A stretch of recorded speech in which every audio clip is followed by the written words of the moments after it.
Bismillahirrahmanirrahim. Assalamualaikum warahmatullahi wabarakatuh. Perkenalkan, nama saya Bima Satriwaksono dengan NIM 20461168 EK23124 dari Departemen Ilmu Ekonomi. Di sini saya akan membahas materi-materi tentang matematika ekonomi untuk mengikuti dan menjawab ujian akhir semester matematika ekonomi kelas B. Oke, langsung saja.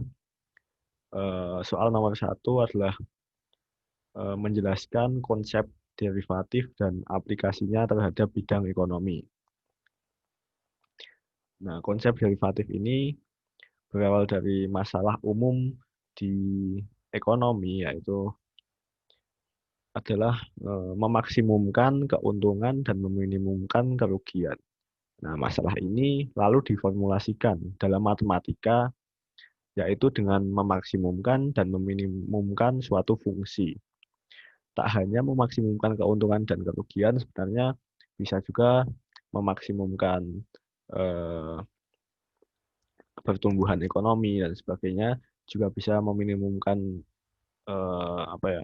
biaya produksi, waktu produksi, dan sebagainya. Dalam suatu fungsi akan ditemukan suatu X, di mana X tersebut menghasilkan, jika disubstitusikan di fungsi tersebut akan mencapai titik maksimum atau minimum. Nah, nilai X tersebutlah yang disebut nilai ekstrim.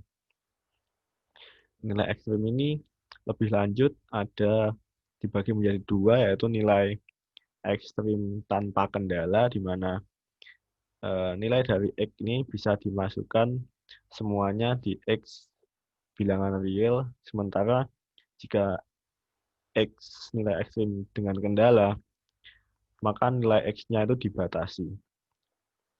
Adapun syarat perlu dari suatu nilai ekstrim, yaitu fungsinya terdiferensial minimal 2 kali dimanapun dalam domain. Yang artinya fungsi tersebut dapat diturunkan sebanyak 2 kali. Caranya itu ada juga jika fungsi terdiferensial f mencapai titik ekstrim, maksimum atau minimum, di titik X star, maka f aksen X star sama dengan 0.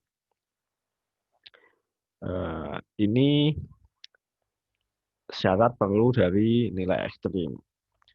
Tapi syarat perlu saja tidak cukup, maka dari itu ada syarat cukup.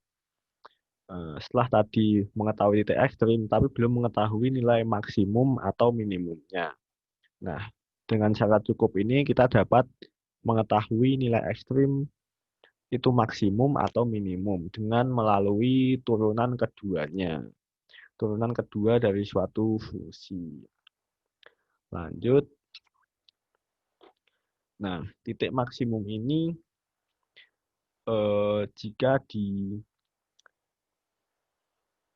suatu nilai ekstrim jika dimasukkan ke dalam fungsi bisa sehingga f tersebut dapat menjadi maksimum atau minimum.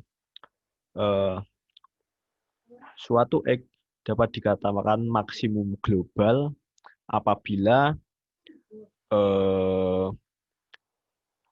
f x star lebih dari fx, di mana ini bisa dibilang paling tinggi lah dari A sampai F. Sementara itu sebaliknya minimum global yaitu fx star kurang dari sama dengan fx.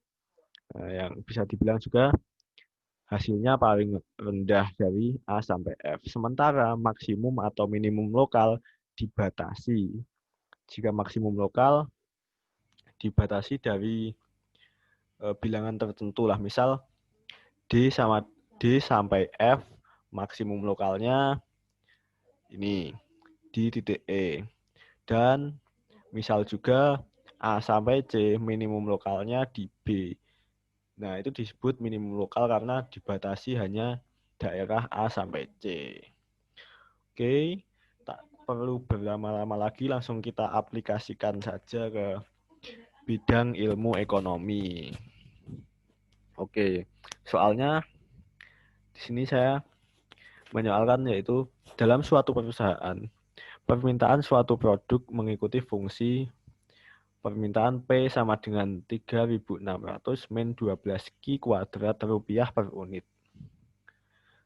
Nah, untuk mendapatkan penerimaan atau revenue atau TR yang maksimum, berapakah banyak produk yang harus terjual? Nah, di sini ditanyakan total revenue. Maka dari itu kita harus mengetahui fungsi dari TR sendiri, yaitu P kali Q, permintaan kali kuantitasnya. Oke. Maka dari itu 3.600 min 12 Q kuadrat dikali Q sama dengan 3.600 Q min 12 Q pangkat 3. Setelah itu, setelah mengetahui fungsi dari TR, maka yang selanjutnya adalah menentukan nilai ekstrim, yaitu dengan menurunkan nilai fungsi dari TR ini, yang hasilnya yaitu ini, hasilnya 3.600 min 36 Q kuadrat. Lalu disamadengankan 0 untuk mencari nilai dari Q atau nilai ekstrimnya. Oke, nilai ekstrim 3.600 min 36 Q kuadrat. Maka dari itu 3.600 dibagi 36 sama dengan 100, 100 sama dengan Q kuadrat. Akar dari 100 adalah 10. Maka dari itu Q-nya adalah 10. Jadi banyak produk yang harus terjual adalah 10 unit. Nah, akar dari 100 ini bisa juga min 10. Tapi kenapa nggak min 10? Karena produk tentu saja nggak bisa min kan. Produk terjual tentu saja nggak bisa min, maka harus positif kan. Maka dari itu jawabannya 10 Q. Nah, bagaimana kita tahu kalau ini nilai maksimum? Ada pembuktiannya. Pembuktiannya dengan turunan kedua. Turunan keduanya yaitu min, ini diturunkan menjadi min 72 Q. Lalu Q-nya dimasukkan. Disubstitusikan. Min 72 kali 10 sama dengan min 720. Nah, karena fungsi X-nya kurang dari 0, maka atau bernilai negatif, maka nilai ekstrim ini nilai ekstrim maksimum.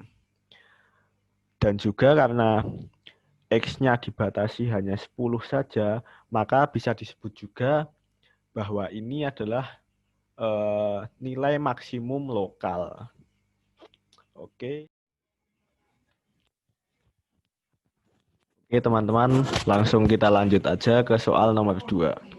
Soal nomor 2 bunyinya, diketahui pada pabrik kaos lucu terdapat mesin pencetak tekstil yang berumur T tahun dan memberikan pendapatan dengan rate sebesar R aksen T sama dengan 4T plus 3 per 4T kuadrat plus 6T plus 100 juta rupiah per tahun.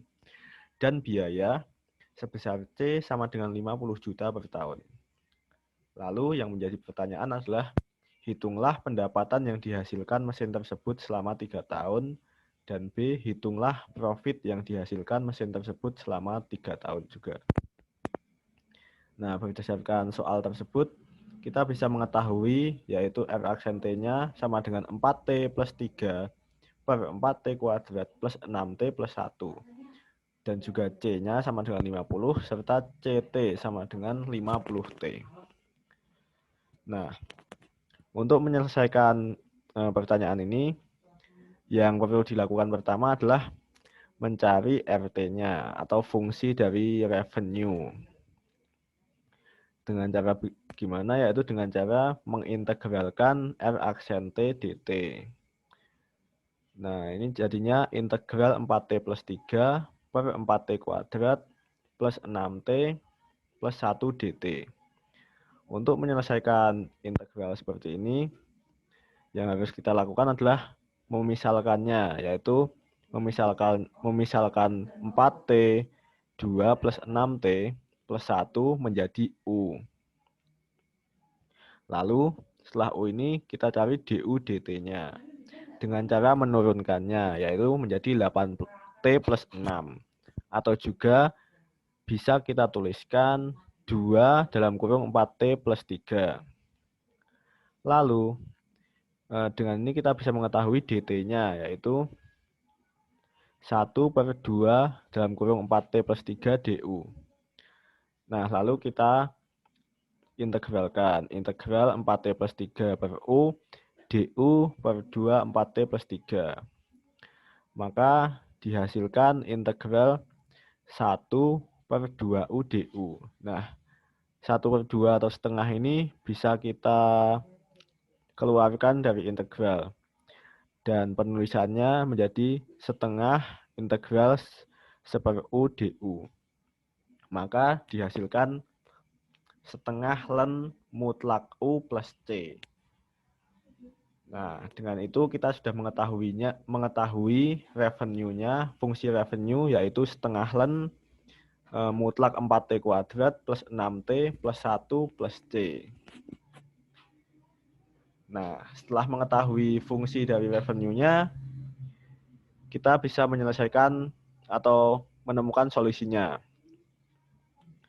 yaitu dengan mensubstitusikan yang menjadi pertanyaan tadi, yaitu selama T tahun. Dalam soal itu selama 3 tahun, maka R3 setengah ln 4 kali 3 kuadrat plus 6 kali 3 plus 1.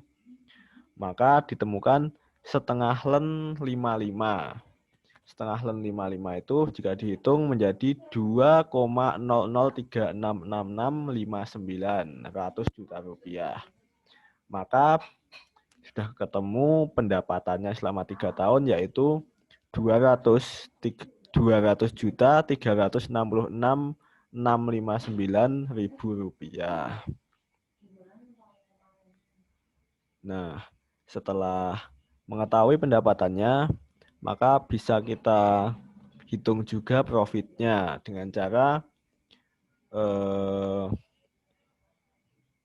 menguranginya dengan biaya selama 3 tahun, yaitu RT min CT.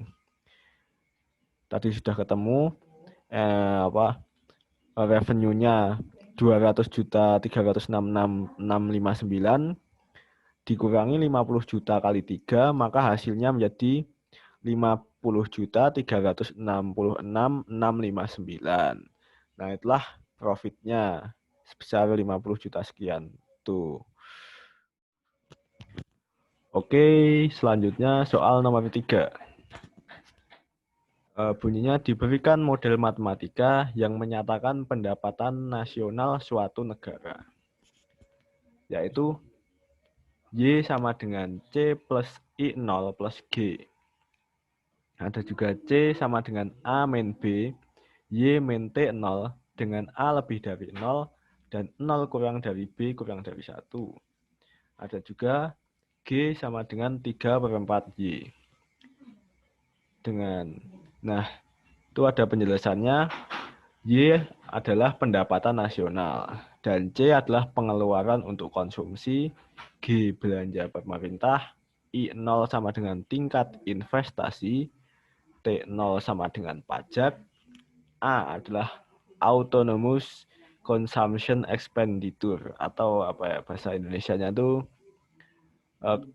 pengeluaran konsumsi otonom. Ada juga B sama dengan marginal propensity to consume. Nah, berdasarkan itu ditanya A disuruh menyatakan model matematika di atas dalam bentuk matriks AX sama dengan B. Selanjutnya, jika diketahui I0 sama dengan 50 triliun, T0 sama dengan 40 triliun, dan A sama dengan 60 triliun, dan B sama dengan 1/4, Maka tentukan titik keseimbangan pendapatan nasional dari model tersebut menggunakan aturan Kramer. Oke, langsung kita selesaikan saja.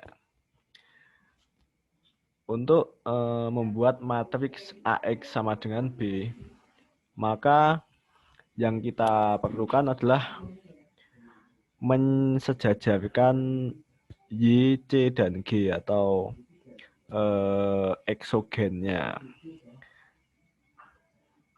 Y sama dengan C plus 1 plus I0 plus G dapat kita nyatakan sebagai Y min C min G sama dengan I0 dengan cara memindah ruaskan C dan G menjadi pindah dan menjadi negatif, maka hasilnya Y min C min G. Yang kedua, C sama dengan A min B, Y min T 0, maka dipindah ruaskan menjadi BY plus C plus 0G sama dengan A plus B T 0. 0G ini saya tulis untuk memudahkan aja biar mengetahui. Lalu yang selanjutnya ada G. G sama dengan 34Y, maka dapat ditulis min 34 min 3/4 Y. Ini dapat dari pindah ruas min 3/4 Y plus 0C plus G sama dengan 0. Nah, setelah itu dapat kita tulis matriksnya. Matriks A-nya sama dengan 1 min 1 min 1 B 1 0 min 3/4 0 1. Didapatkan dari sini Y ini 1, min C berarti min 1 dan seterusnya tinggal dipindahkan di sini. Sementara X-nya Y, C, dan G tentu aja dari sini Y, C, dan G kita tulis sini. Lalu untuk B-nya yang ini 3 ini kita pindahkan sini. Ya, maka sudah ketemu matriks AX min B-nya demikian. Oke. Langsung kita lanjut aja untuk menentukan titik keseimbangan dengan aturan Kramer. Nah, untuk menentukan titik keseimbangan ini, yang pertama kita lakukan adalah menghitung determinannya, determinan dari A. Penyelesaian dari determinan 3 sektor seperti ini bisa dengan rumus yang telah saya tuliskan ini. A11 determinan A11 min A12 determinan A12 plus A13 determinan A13. Bisa juga menggunakan A21 dan seterusnya bisa. Nah, dengan ini maka ditemukan 1 matriks 1001. Nah, ini tinggal kita selesaikan aja. Maka hasilnya ini 1 ini didapat dari determinan matriks 1001 ini. Demikian juga B 0 min 3/4 ini juga ditemukan dari determinan masing-masing ini. Nah, setelah menyelesaikan itu, maka ditemukan determinan dari A itu, yaitu 1/4 plus B. Setelah mengetahui determinan dari A, maka kita harus juga mengetahui determinan dari masing-masing Y, C, dan G-nya. Yang pertama adalah determinan dari AY.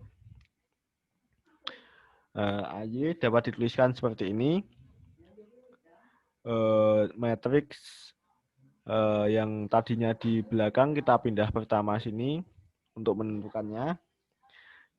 Masih dengan cara yang tadi, tapi menggunakan A31, 32, dan 33. Demikian. Lalu ditemukan determinan dari AY-nya sama dengan I0 plus A plus BT0. Nah, setelah ketemu determinan dari AY-nya, Maka yang kita lakukan adalah mencari titik keseimbangan dari Y.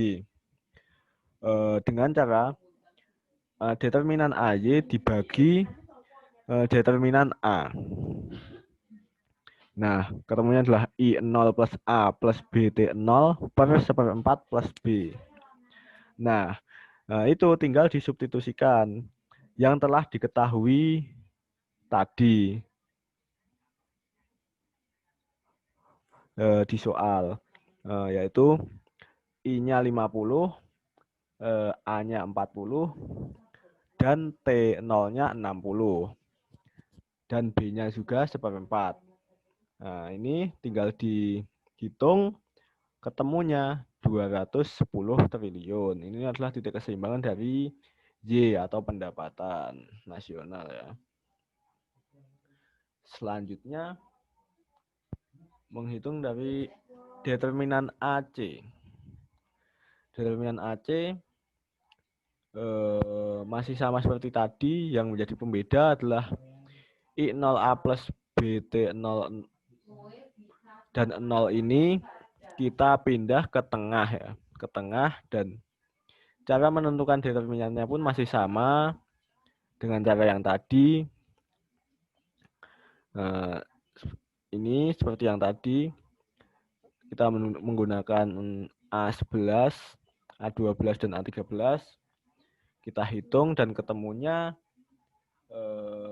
determinan AC-nya adalah A plus BT0 min I0B min 3/4A min 3/4 BT0. Nah, setelah kita mengetahui determinan dari AC-nya, maka yang harus kita lakukan adalah menentukan titik keseimbangan dari C, yaitu dengan membagi determinan AC bagi determinan A.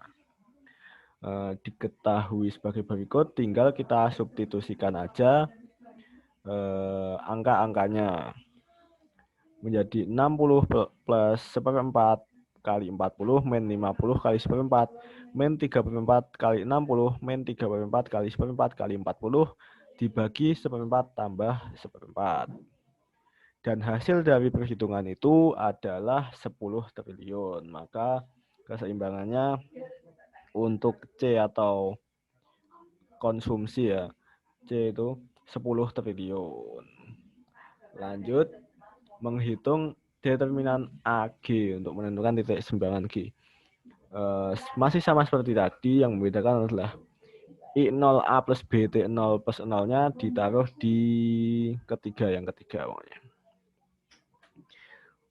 Cara menentukan determinannya pun masih sama menggunakan cara yang tadi. Lalu dihitung dan ketemunya adalah min 3/4 dalam kurung min A min BT0 min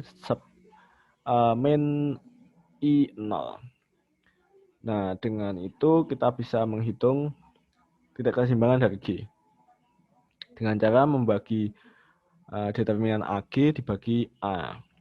Langsung kita substitusikan aja angka-angkanya, dan dari perhitungan itu ketemu bahwa titik keseimbangan dari G atau belanja pemerintah sebesar 180 triliun. Oke, itu dia keseimbangan dari pendapatan nasional.